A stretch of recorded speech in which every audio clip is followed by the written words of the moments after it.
নমস্কার বন্ধুরা, food lover চ্যানেলে সবাইকে স্বাগত জানাই।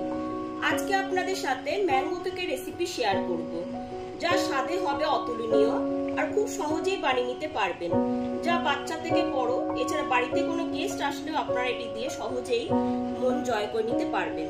তাহলে চলুন রেসিপিটি ঝটপট দেখে নিই। ম্যাঙ্গো কেক বানাবার জন্য এখানে দুটো পাকা হিমসাগর আম নিয়ে নিয়েছি। এবার আমের সম্পূর্ণ খোসাটা ছাড়িয়ে নিয়ে আমটাকে পিস পিস করে কেটে নেব। দুটো আমেরই সম্পূর্ণরূপে খোসাটা ছাড়িয়ে নিয়ে এরকম পিস পিস করে কেটে নিয়েছি। এবার একটা ব্লেন্ডিং জার নিয়ে নিয়েছি, এর মধ্যে ঢেলে দিচ্ছি।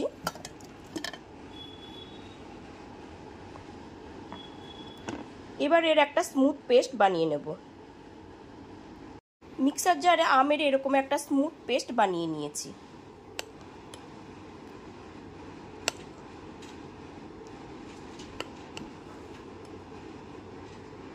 ম্যাঙ্গো কেক বানাবার জন্য যে বাটির মাপে আমি সমস্ত উপকরণ নিয়ে নেব, ওই বাটির মাপেই হাফ বাটি পরিমাণ চিনি নিয়ে নিয়েছি। এবার মিক্সার জারে ঢেলে এর একটা গুঁড়ো রেডি করে নেব।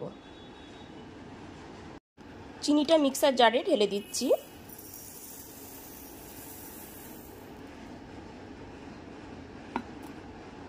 হাফ বাটি পরিমাণ চিনি মিক্সার জারে ঢেলে নিয়েছি।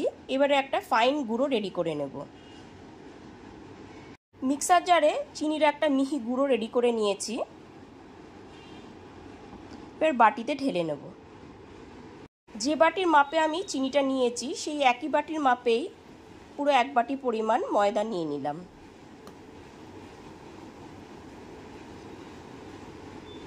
এক বাটি পরিমাণ ময়দা আমি একটা বড় বাটিতে ঢেলে নিয়েছি।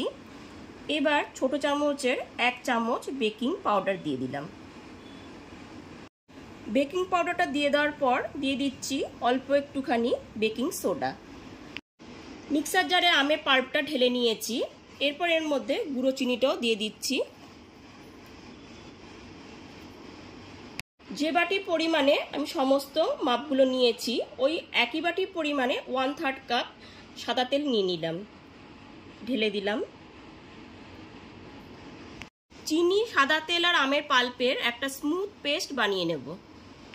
ময়দা, বেকিং পাউডার আর বেকিং সোডাটা খুব ভালো মতো মিশিয়ে নিলাম।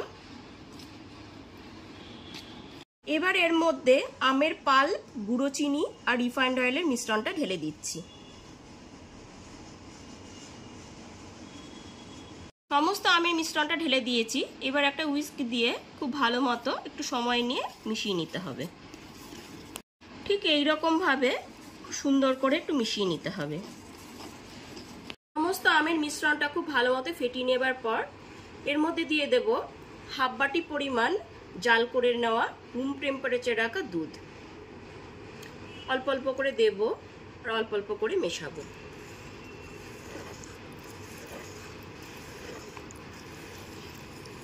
বাদবাকি দুধটাও দিয়ে দিলাম। এবার খুব ভালো মতন একটু সময় নিয়ে খুব ভালো করে মিশিয়ে নিতে হবে।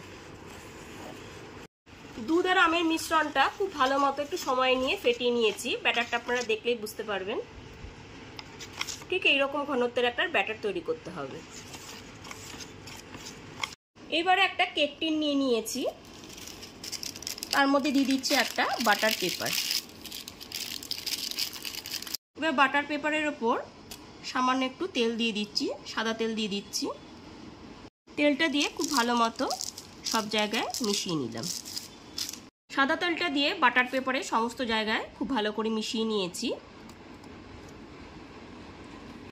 এইবার কেক টিনটার ভিতরে সমস্ত আমের ব্যাটারটা ঢেলে দিচ্ছি।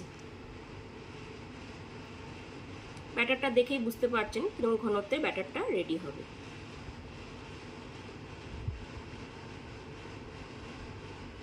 সম্পূর্ণ ব্যাটারটা ঢেলে দেওয়ার পর একটুখানি এইরকম ভাবে একটুখানি মিশিয়ে নিচ্ছি আর এইরকম ভাবে একটু ট্যাপ করে নিচ্ছি, যাতে এয়ার বাবলস না থাকে, জন্য একটু ট্যাপ করে নিচ্ছি।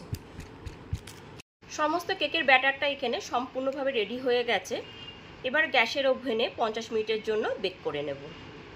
এবার গ্যাসের ওভেনের উপর একটা পুরনো কড়াই বসিয়ে দিয়েছি, তার উপর দিয়ে দিয়েছি একটা স্ট্যান্ড। কড়াইটা খুব ভালো মতো গরম করে নেওয়ার পর এবার কেক টিনটা দিয়ে দেব। গ্যাসের ফ্লেমটা মিডিয়ামে রেখে কড়াইটা বেশ ভালো মতো গরম করে নিয়েছি। তারপর আমি কেক টিনটা বসিয়ে দিয়েছি।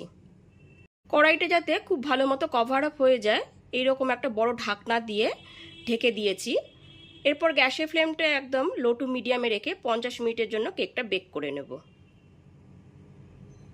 ঠিক 50 মিনিট পর গ্যাসের ফ্লেমটা অফ করে দিয়ে খুব সাবধানে ঢাকনাটা খুলে দেখে নিচ্ছি যে কেকটা কীরকম বেকড হয়েছে।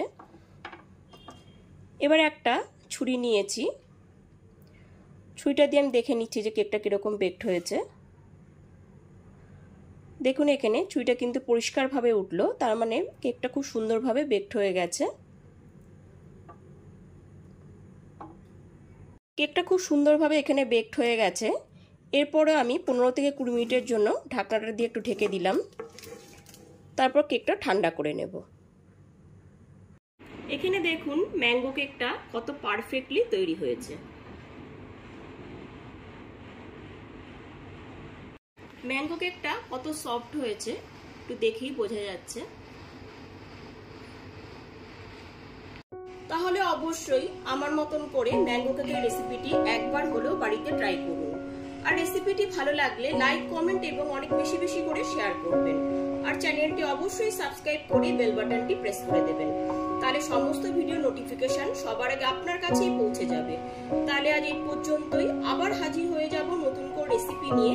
সবাই খুব ভালো থাকবেন, সুস্থ থাকবেন। ধন্যবাদ।